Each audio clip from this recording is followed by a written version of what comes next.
It was a close one in Houston this weekend, but the Union were unable to break away from the Dynamo on Saturday. We'll take a look at the team's 1-1 draw against Houston before looking ahead to this weekend as the Boys in Blue host another Western Conference foe.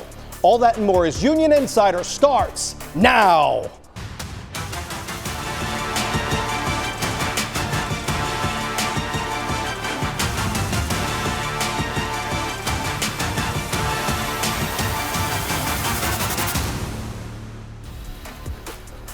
Hey everyone, and welcome back to another episode of Union Insider presented by Independence Blue Cross. I'm your host, Dave Leno. After 2 home wins last week, the Union were back on the road to go up against a very reputable side in the Houston Dynamo. Now, it was a hard-fought battle down in the Lone Star State, and although a draw on the road is usually a solid result, this is a game the team felt they could have walked away with 3 points in. Here are the highlights from Shell Energy Stadium. We start in the 15th minute where a throw in the Houston half would find the foot of Jacob Glezes from Bizo. Look at this curler in and looks for Bedoya after the poor clearance by Dorsey, and the captain gets a boot on it and buries it home for the 1-0 Union lead. What a ball there from the all-star Glezes, leading to the first goal of the year for Bedoya. But then here is a penalty called, a handball on Bueno inside the box from former Union player Jack McGlynn. It's called by Mendoza, the referee, and here is McGlynn taking a couple of breaths, getting set to pounce on this penalty against his former teammate Rick, and the stutter step approach, he buries it, making Rick guess wrong, and he hammers it to the bottom left corner to tie the game at 1. Then there was that little controversial celebration from Jack kissing the Houston badge. But, of course, here we at the Union family are very happy for McGlynn at Houston. Then we go all the way to the 80th minute. Kai Wagner takes a free kick that gets headed out by Bruno Damiani, but saved by the Houston keeper Bond, with a second chance by a leaping Nate Harriel denied as well. Now, this was a wild, turbulent sequence. Damiani is taken down and draws a penalty for the Union. Now, here's the play, but the officials, Mendoza, the referee, goes to the monitor to have a look and rules that Nate Harriel jumped, causing a foul on the Houston player Bartlow. We were going wild calling this on radio down in Houston, and the penalty after this was negated, and it would go actually from not being a penalty kick for the Union late in the game. We think, hey, the Union are going to have the 2-1 advantage. Instead, it's nullified. Kai Wagner livid with the referee Mendoza. There was like 88 stoppages. It was just crazy at the end, and it ended 1-1. Here's what head coach Bradley Carnell had to say to the media after the game. Yeah, sorry, it wasn't a spectacle. It was a real fight here. We knew it's going to be really tough to come and play here against a pretty aggressive team, and obviously a couple of guys with a point to prove. And yeah, I think we had balance at certain moments in the game, and then we lost balance, and we could have won it at the end, and they get the penalty, and so it was this back and forth game. At the end of it, I would say we have to take the draw, and really proud of guys digging deep. We've learned a lot from this game, which will help us further down the line. So, we take the point after a tough stretch, 2 wins at home, a point on the road. So, yeah, really proud of the boys for that effort that they put out at the end. Now, the Union have been performing on the field all season long, but as we know, it's the preparation behind the scenes that gets them in a position to succeed. Now, this isn't just about training and fitness. It's also, yes, you guessed it, about eating right as well. And that all starts with the Union's head of nutrition, Marissa Gabb. Take a look.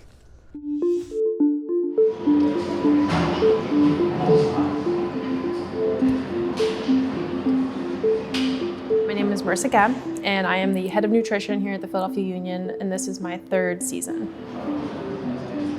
If you think about every type of service you can provide for a professional athlete, the most well-rounded as far as research support is nutrition. It doesn't matter what type of body work they're getting, what type of, their sleep, all of these things are going to be directly impacted by their ability to feed themselves properly. I like to sit around during meals as well, just to kind of get a feel for what's happening, how they're receiving the meal, and use that feedback to kind of work with our chef. So it's all over the place, but that's kind of what makes the job really fun. So I played soccer up through my freshman year of college and quit. I didn't have like the mental capacity to handle that level of intensity, which is kind of a regret of mine. But I graduated with a degree in French language and urban studies. I wanted to be a translator or work internationally. Instead, I ended up becoming a personal trainer for like my first year out of college just to make money. Yep. Thank you. Chocolate is a big passionate subject to this group. I started Olympic weightlifting, and during that sport, you have to make weight classes, just like in wrestling. And I had a lot of like really dangerous weight cutting situations. I did work with a fantastic coach who put me in touch with a dietitian, and I was able to make weight safely, and that really kind of opened up the path towards being more interested in nutrition. I owned a gym with my husband, a CrossFit gym for a few years, and that definitely was like set the full path off. Wow, Marissa, what a wonderful job you've done. Wow, this is professional right here. This is nice. And then we're like, ready? Give me a Lamar Jackson at it. Oh my God, no. I grew up in a family where if you weren't kind of like making fun of each other or having like some sort of witty comeback, then like that was how you communicated. You guys are the best. Thank you for the 3 that you're providing for me. We're the best in the country. Wow, that was a nice thumbs up. Thank you. I have a lot of brothers, so I feel like fitting into this environment was kind of seamless, and sometimes I have to be like, they're not your little brother, so you can be a little bit more firm with them. So it's a lot of like push and pull between giving and being of service as much as, or if not more than asking of them, with a lot of sarcasm thrown in. Yeah. I can't tell you with the question of the camera. Oh yeah, you are very camera shy, Ty. Cheers. Muchas gracias, Mariquita. Thank you. Bon appetit. Thank you.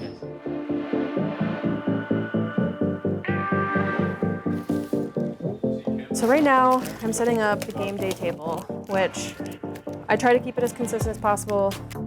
This usually gets cleaned out pretty good before warm-ups, so let me replenish it.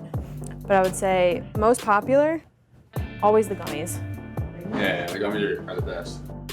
If you're not accustomed to eating something during the game, it can take some time to get comfortable doing so, because I think like a common thing that soccer players say, they don't want to feel weighed down by what they're eating, which is why we have items like this, because it's giving them the specific amount of energy that they need, the specific amount of carbs, but it's not going to be something that is necessarily going to like slow down digestion or cause GI issues. Ollie is very particular about how much water is in his bottle, so I let him do it himself. There's a few guys that require more sodium at halftime than others, so they have to get this, unfortunately, for them. I'm ready for my salt. Are you? I'm ready for the salt. It's in there. I think the beauty of what I do, like, it doesn't change. So regardless of whether we're winning or losing, I try to think of myself as like being a constant source of like energy, if you will. I feel like this year I've been able to really hit a good stride with things. Thank you, Marissa, and your team for all you guys do. We got more Union Insider for you in a bit, but first, here's your Union trivia question presented by United Concordia. The Union beat the Colorado Rapids 6-0 in the last home MLS meeting between the two sides back in 2022. Who were the 4 goal scorers in that game for the Union? Find out the answer later in the show. Welcome back to Union Insider presented by Independence Blue Cross. I'm your host, Dave Leno. Now, a couple weeks ago, the Union hosted the rival New York Red Bulls on Rivalry Night at Subaru Park. It was a special night in Chester as the Union went on to extend their unbeaten streak in MLS play to a club record 12 games against New York. Here's a behind-the-scenes look at the win against the Red Bulls. I think this is a special game. You know, a game against the Red Bulls, we want to make it known this is our turf, our house. Set the tone in our stadium. I mean, I know what it's like firsthand being on the opposite side of it all those years, and I know the feeling coming into the stadium. I'm just proud and happy to be part of the other side of the family now. You know, they have a tactical flexibility that they can put out there, and you know, we're going to have to nullify that and really be brave and aggressive in the counter press. They have some superstar firepower, and we have done pretty well against the big name players throughout the last couple of games. This Philly chip on the shoulder, I think that has to come out tomorrow in all forms and fashion. It is rivalry night on the banks of the Delaware in Chester, featuring two sides with a ton of history against each other.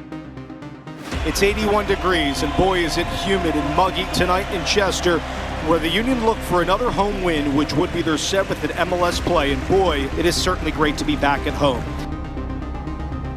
Hey, let's show a level of intensity. We cannot just meet the intensity, boys. We have to set the intensity, eh? Make the guy next to you proud. Fucking inspire the next guy next to you. Do your fucking jobs.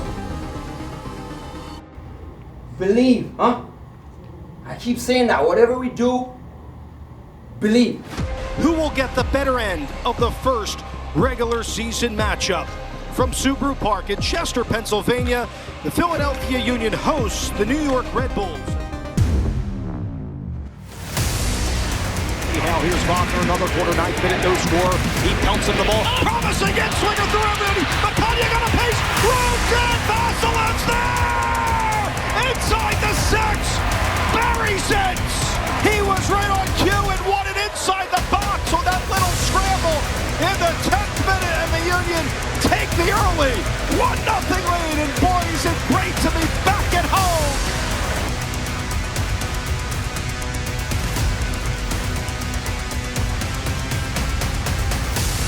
I think he's the fulcrum for the attack. That Forsberg picked in there by Quinn Sullivan. But Damiani! With his left, that was a pretty picturesque ball from Quinn to Bruno Damiani, who buries it! That's the way to do it, Bruno! And it's the second tonight for the Union at home. They lead 2-0 over the Red Bulls.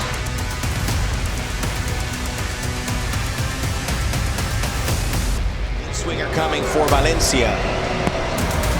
Good ball, Blake off the knuckles. Managed play, that's the end of the game. Philadelphia continue their dominance over the Red Bulls. We saw us as a team stepping forward today and not backing off. The way we was working for each other in the first half and some of the plays that we had was incredible. So that's, like I said, that's something that we are working for every day and something that we're talking about. Up, back and through. That's our DNA, so it was great to see a goal coming out of it as well. We want to end where we are, on the top, and to do that we need to have every single guy out there. I think 2-0 scoreline is thoroughly deserving. One thing is, to match intensity. Today we had to set the intensity of exactly how we wanted to do it. I think this is a special game. Not just for me as a former, Red Bull. I know what it means to Philadelphia. I know what it means here at Subaru Park, and I know what that streak means as well. Today we showed a little bit of that spark, a little bit of that signature, a bit of fire. Yeah. Jacob, fantastic defensively, threat on set pieces, all-star selection. What do you constitute your success to this year? No, it's the big dog that we have, Indy, that he that is. We're coming up on a break for Union Insider, but when we return, Sheanon Williams joins me as we go over the keys to the game as the Union take on another Western Conference opponent. We'll be back right after this. Time for your Union update presented by Torque. The Union already had 2 MLS All-Stars for this season, but a third was added this past week. Defender Kai Wagner was added to the All-Star team, replacing David DaCosta of the Portland Timbers. It's the 3rd All-Star appearance for Wagner's career, as he also made the team in both 2021 and 2022, and also leads the Union as the all-time assist leader as well. He ties fellow Union All-Star Jacob Glesnes for the 2nd most All-Star game selections in club history, behind Andre Blake, who has 4. Welcome back to Union Insider, presented by Independence Blue Cross. I'm Dave Leno. The Union back at home this weekend, but once again playing a team from the Western Conference as they take on the Colorado Rapids. So for this week's Keys to the Game, presented by Subaru, we'll welcome in Sheanon Williams for a remote version of this segment. Sheanon, I miss you, buddy, in the studio. How you doing, my friend? I'm good. How are you, Dave? I'm doing well, thanks. So, Sheanon, going up against a Colorado team who actually knocked out the Union in the 3rd-place Leagues Cup game last year on penalties. So we look for revenge this go-around. What's your key to a Union victory against this Colorado side? My key to the game is going to be for them to have a fast start. You want to see them really jump all over this Colorado team early, really push them back into their own end. We've seen them score some early goals in their last couple games. Can they do that again at home in front of their home fans? If they can do that, they can look to control the game from start to finish. I'm right there with you. I think the Union need to get off to a fast start in this game, different from maybe the last home game against Montreal. If you remember, that was a tale of two halves, right? The team started out a little bit slow in half number one, regrouped in halftime, much better in the second half to win that game. My key, Sheanon, for this one is more combination play to be more effective as we go in transition from the back all the way to the goal of Zach Steffen in Colorado in this one. And what that means is stringing 3, 4, 5 passes together, but not losing the ball after a costly mistake leads to a turnover in a counterattack situation. Because, Sheanon, it's a team coming into this one in Colorado that only possesses the ball 44% of the time. So they're a team that doesn't like to play with the ball, kind of like the Union. How can the Union take advantage of that in this game at home? Just really forcing them back into their own end, looking to, like you said, play those quick combinations. We saw it against Red Bull for that goal. The second one of the game, and you'd like to see a little bit more of that. This is a team that's similar to the Union in terms of they don't value a ton of possession, but they look to hit you on the counterattack. They also have a high line, so if the combination play is there, I think they can break through and have some easy chances on goal. Sheanon, looking at Colorado tactically, they had a great comeback. They were down 3-0 to Seattle. They got 2 penalties in the game, and Yappy scored late to draw 3-3. Taking a look at them, Vines at the left, their left back, should he start, gets high into the attack. They have Reggie Cannon, a U.S. international. He gets advanced over on the right. Should he be able to do that in the game? So we'll see if Wagner and others in that partnership can kind of limit him getting up high on the outside. And then Awaziam and Maxud, watching them, Sheanon, it's kind of like Lesis and Makanya. They get advanced all the way to the halfway line in that high line of confrontation. Should they get advanced, do you think there'll be some direct play and some balls in behind for the Union in this game? Yeah, that's definitely going to be a good way to back them up and keep them out of our own end. And also, like you talked about earlier, that combination play, being able to play into one of the 2 strikers, having somebody underneath to then finish the combination for the last striker. I think that can be a really good way for this Union team to create some chances in this game. You'd like to see them really jump on them, like I said earlier, and get after this team. Hopefully they'll have some easy, clear-cut chances with this Colorado high line that they like to keep in the back. I wanted to ask about the Union giving up some goals in stoppage time of the first and second halves. Now, let's be fair. The Union have had their share of late goals scored too, like, for example, Marcus Anderson, 98th minute against Charlotte. But how can the Union limit opportunities late in the first and second half in games moving forward? Yeah, I think they've been a little naive. They've also scored some first half goals, which have put them up in games, and then they've given those leads away. So you'd like to see them really start to focus, not take as many risks as it closes down into the half. I'm not sure if that needs to come from the coaching staff, just letting them know where they are in the half, making sure that they're not giving up these stoppage time goals, because if you take away a lot of these stoppage time goals, they really haven't given or conceded many goals at all this season. So again, this is something that they need to look at, clean up a bit, and really start to focus at the end of halves, not only the first half, but the second half as well. Great breakdown, Sheanon, and we'll see you soon. Get home safe. Yeah, see you soon, Dave. All right, my man. It's now time for a last break of the show, but when we return, we'll bring you our final thoughts before the Union play host to the Colorado Rapids on Saturday. Union Insider will be back right after this. Here's the answer to this week's trivia question presented by United Concordia. The 4 Union players that scored the last time the Union hosted the Rapids in MLS play were Daniel Gazdag, Julian Carranza, Corey Burke, and Matt Real. This included a brace for both Gazdag and Carranza on that day way back in August of 2022. It's our final segment on Union Insider presented by Independence Blue Cross, and it's now time to share my final thoughts for this week's show. It's final whistle presented by Allstate. Now, the Union sit just 1 point from the top of the table, occupied right now by Cincinnati and Nashville at the taping of this. So keep in mind, even though it was a 1-1 draw in Houston and there were opportunities for Houston late in the game, the Union folks are back at home where we've been so good this year. Remember, we've only dropped 1 game at home way back on March 16th against Nashville. And what does that mean for the Union? Like Sheanon said earlier in the show, I think the Union, that first 15, 20, 25 minutes, have to get off to a great start in the attack. What that means, Maybe a little bit more verticality, direct play from Glezos or Makanya. Should they start at center backs? Also, maybe Kai Wagner on the left gets more advanced, because everybody knows watching Union games, when he has a chance to whip in a ton of crosses, and we saw a few of them late in the Houston game when he came off the bench, we've been very successful in set pieces. A lot of that has to do with Kai Wagner. So I think set pieces, dead ball situations, that should aid the Union at home. Defensively in the game, I'm looking for the Union to limit a team that I think Colorado, that only plays with like 44% of possession, likes to play a lot on the counterattack. So when the Union lose the ball in rest defense, when we don't have the ball, where are guys like whoever's starting at right back? If it's Olivier Bison, because remember, Frankie Westfield and Nate Harriel are out due to suspension. So Glezos, Makanya, and if Wagner starts on the left, where are they? Along with our sixes, Lukic and Danley, to stop Georgi Mihailovic and others in the attack like Rafael Navarro. So we'll see what happens, but I think the Union can avenge the League's Cup loss last year to Colorado. That will do it for this one. The Union are back at Subaru Park on Saturday as they host the Colorado Rapids.